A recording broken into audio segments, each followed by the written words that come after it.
எடுப்பினால் இந்திய கலாச்சார அடையாளங்கள் சேதமானது. இந்தியாவிற்கு சுதந்திரம் அடைந்த பிறகு கூட அந்த கலாச்சார சின்னங்களை மீட்டெடுக்கவும் நமது தனித்த நாகரீகத்தை உலகிற்கு பறைசாற்றவும் எந்த ஒரு தலைவரும் முன்வரவில்லை. வரலாற்றின் நல்லூழால் இதை கனவாகவும் விரதமாகவும் எடுத்துக்கொண்ட நரேந்திர மோடி பிரதமராகி நம் கலாச்சார அடையாளங்களை மீட்டெடுத்து நமது பல்லாயிரம் ஆண்டு பாரம்பரியத்திற்கு உயிர் கொடுத்துள்ளார்.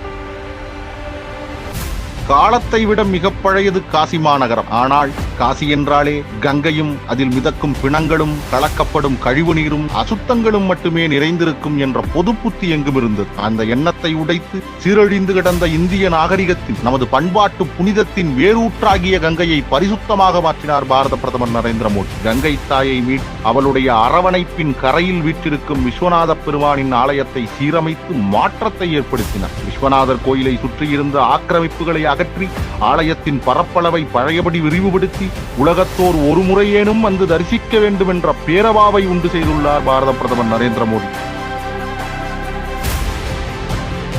விக்ரமாதித்ய மாமன்னனால் ஆளப்பட்ட பழம்பெருமை மிக்க புனித நகரம் உஜ்ஜயினி இந்திய 7 புனித நகரங்களில் ஒன்றாகவும் 12 ஜோதிர்லிங்கங்களில் ஒன்றாகவும் 2 சக்தி பீடத்தையும் தன்னகத்தே கொண்ட புராதன நகரமாகும். பல நூற்றாண்டு படையெடுப்பால் வீழ்த்தப்பட்ட கோவிலை புனர் நிர்மாணம் செய்து மிகப்பெரிய கோவில் வளாகத்தை அங்கே உண்டு செய்துள்ளார் பிரதமர் நரேந்திர மோடி. சைவ நால்வரில் ஒருவரான அப்பர் பெருமானால் உஞ்சேனை மாகாணம் என்று போற்றி பாடப்பட்ட உஜ்ஜயினியின் மகாகாலேஸ்வரர் கோவிலை அதன் பாரம்பரிய நிலைக்கு கொண்டு வந்தது உலகெங்கும் வாழும் இந்துக்களுக்கு செய்த மாபெரும் கொடையாகும்.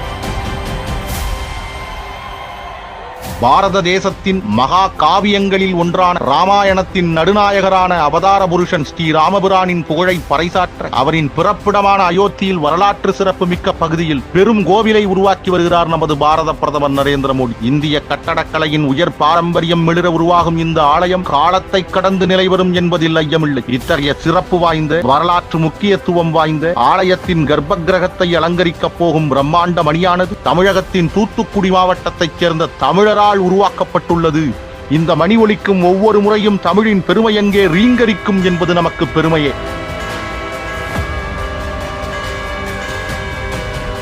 வேதத்தை தமிழாகச் செய்த ஆழ்வார்களின் திவ்ய பிரபந்தத்தை கோவில்களில் ஒலிக்கச் செய்து பிரபத்தி மார்க்கத்தின் மூலம் இறையருளும் அந்த அருளால் கிடைக்கும் மோட்சமும் என்று உலகறியச் செய்த மகான். இறைவனை வழிபட பக்தி மட்டுமே இருந்தால் போதுமென்றும் அந்த இறைவன் மனிதன் மிருகம் சாதி மதம் என எந்த வேறுபாடுகளையும் பார்ப்பதில்லை என்ற சமத்துவத்தையும் பாரத தேசம் முழுவதும் பரப்பிய ஜகத்குருவான ராமானுஜரின் 216 அடி ஐம்பொன் சிலையை தெலங்கானா மாநிலம் ஹைதராபாத்தில் திறந்து வைத்ததின் மூலம் ராமானுஜரின் பெருமையை மட்டுமின்றி 108 திவ்ய தேசங்களையும் இதனுள் அடக்கி அவற்றின் பெருமையையும் நாடறிய செய்திருக்கிறார் நம் பிரதமர்.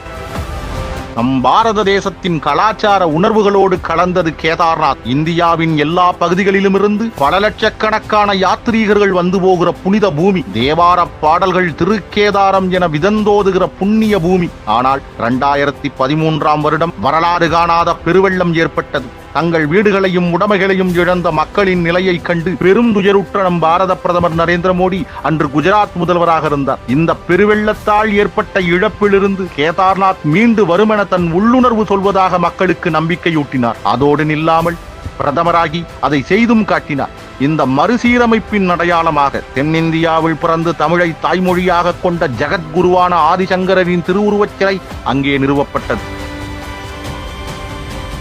நூற்றாண்டு அடிமைத்தனத்தை உடைத்து இந்தியா சுதந்திரமடைந்ததை விளக்கும் விதமாக அமைந்த ஒற்றை பெருமடையாளம் தமிழகத்தில் உருவாக்கப்பட்ட செங்கோலாகும். திருவாவடுதுறை ஆதீனத்தால் அன்றைக்கு பண்டிட் நேருவிடம் வழங்கப்பட்ட செங்கோல் அவருடைய ஆனந்த பவன் வீட்டினிலே கைத்தடி என காட்சிப்படுத்தப்பட்டு இருந்தது. அதை மீட்டெடுத்து இந்தியாவுக்கென தனித்துவமாக உருவாக்கப்பட்ட புதிய நாடாளுமன்றத்தில் தமிழ் தேவாரம் ஒலிக்க செங்கோல் சபாநாயகர் இருக்கைக்கு அருகே பாரத பிரதமரால் நிரந்தரமாக நிறுவப்பட்டது. தமிழ் இலக்கியங்களிலும் வள்ளுவர் போன்ற மெய்ஞானிகளாலும் போற்றப்பட்ட செங்கோலை நிறுவி தமிழகத்தின் பெருமையை உலகறியச் செய்தார் பாரத பிரதமர் நரேந்திர மோடி.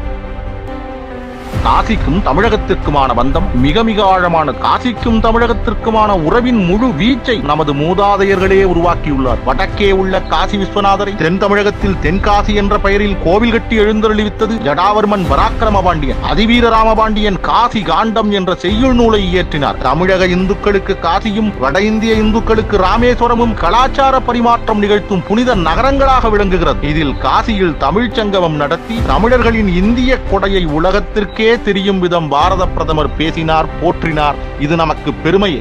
இலங்கை தமிழர்களின் புனித பூமியாக திருக்கேதீஸ்வரம் கோவில் விளங்குகிறது. பாரத இந்துக்களுக்கு காசி ராமேஸ்வரம் எப்படியோ அப்படியேதான் இலங்கை இந்துக்களுக்கு திருக்கேதீஸ்வரமும். இந்த திருத்தலம் ஸ்ரீராமர் போன்ற அவதார புருஷர்களாலும் அர்ஜுனன் போன்ற மாவீரர்களாலும் பூஜை செய்யப்பட்டது. ஞானசம்பந்தர், சுந்தரர் போன்ற சைவ ஆச்சாரியர்களால் போற்றி பாடப்பட்டது. இந்த பெரும் புண்ணிய பூமி ஐரோப்பிய மதவெறியர்களால் அடித்து நொறுக்கப்பட்டது. பின்னால் இது ஆறுமுகனாவரால் கண்டறியப்பட்டு அவர் காலத்திற்கு பின் மறுசீரமைக்கப்பட்டு பின்பு உள்நாட்டு போரிலே சேதமானதை தற்போது பாரத பிரதமர் நரேந்திர மோடி கல் திருப்பணி செய்து கோவிலை பொலிவு பெற வைத்துள்ளார். நரேந்திர மோடி ஆட்சி காலத்தில் காசி, உஜ்ஜயினி, அயோத்தி மட்டுமில்லாமல் நமது கலாச்சார சகோதர நிலமான இலங்கையில் திருக்கேதீஸ்வரமும் எழுச்சியுறுகிறது என்பது நமக்கு பெருமையை. கடந்த காலத்தை திரும்பி பார்க்கும்போது பாரத தேசம் மூர்க்கமான படையெடுப்பாளர்களின் கைகளில் சிக்கியிருந்தது. இந்த பண்பாட்டை வெட்டி எறியும் யுத்தத்தை அவர்கள் இங்கே நிகழ்த்திக் கொண்டிருந்தார்கள். தெய்வங்களின் அருளால் நூற்றாண்டுகளின் இருட்பிடியில் அமைந்த தேசம் விடுதலை அடைந்தது. ஆனால் பண்பாட்டு ரீதியிலான விடுதலை